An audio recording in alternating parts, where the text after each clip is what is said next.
Večer 2. marca 2014 na Pustevnách nikto netušil, čo sa tu odohrá o niekoľko hodín. Nad okolím však už visel ťažký mrak. Uprostred noci vypukol na Libušine požiar.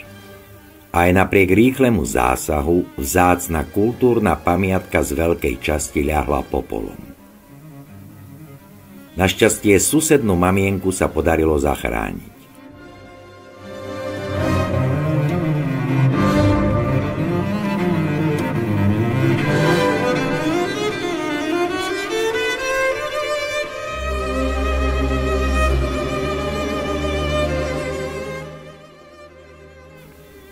Už nasledujúceho rána však svitla nádej. Všetci prítomní sa dohodli, že Libušín znova vzkriesia.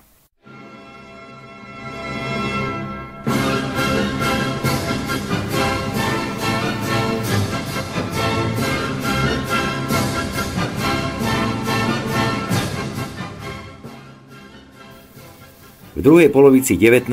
storočia sa zmenilo vnímanie prírody a čoraz viac ľudí sa vyberalo do hôr.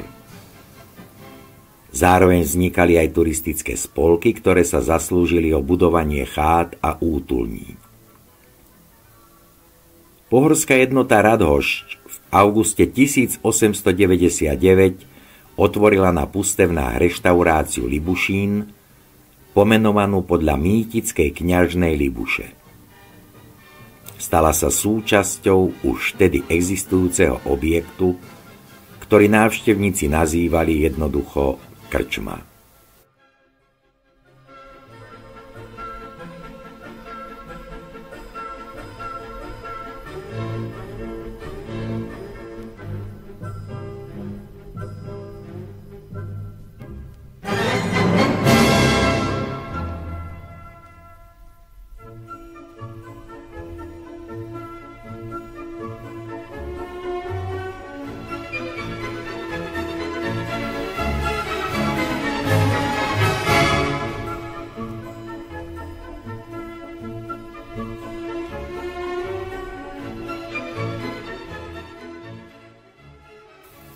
Členovia turistického spolku boli nielen nadšení milovníci hôr, ale aj zanietení vlastenci. Trvali na tom, aby Libušín a v budúcnosti aj ďalšie stavby mali charakter ľudových obydlí z Valašska. Preto sa obrátili na vsetinského staviteľa Michala Urbánka. Ten zveril projekt do rúk svojho praktikanta, začínajúceho architekta Dušana Jurkoviča. Hotový návrh beskydských turistov doslova nadchol a tak ho v júni 1896 schválili. A to aj napriek tomu, že bol finančne nákladnejší, než predpokladali. Zároveň začali Jurkoviča nazývať básnikom dreva. O rok neskôr sa rozbehli práce aj na stavbe útulne Mamienka.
Z Jurkovičovej pozostalosti dnes vieme, ktorými vtedajšími objektami sa ako architekt inšpiroval.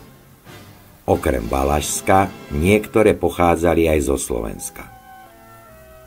Koho by napríklad napadlo, že ako predloha pre jedáleň Libušína slúžil chrám? V Všímal som si, s akou bázňou do nej vchádza každý, doslova každý návštevník. Vo dverách sa na chvíľu zastaví a kochá sa jej krásou, no zároveň veľkoleposťou. Až potom vstúpi. Potichu, naozaj ako do chrámu.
Ale vráťme sa do marca roku 2014.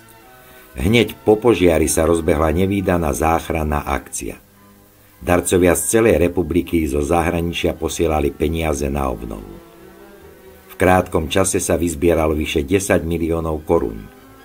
Pracovníci Valašského múzea v prírode počas rekonštrukcie prísne dbali, aby robotníci používali vyslovene tradičné postupy ako v časoch, keď pôvodný Libušín vznikal. Z hľadiska množstva a kvality odvedenej práce nemá tento počin dokonca ani v okolitých krajinách obdobu. A tak dnes vedľa seba stoja celkom vynovené všetky tri objekty. Krčma, Nový Libušín i Mamienka. Súbor je národnou kultúrnou pamiatkou.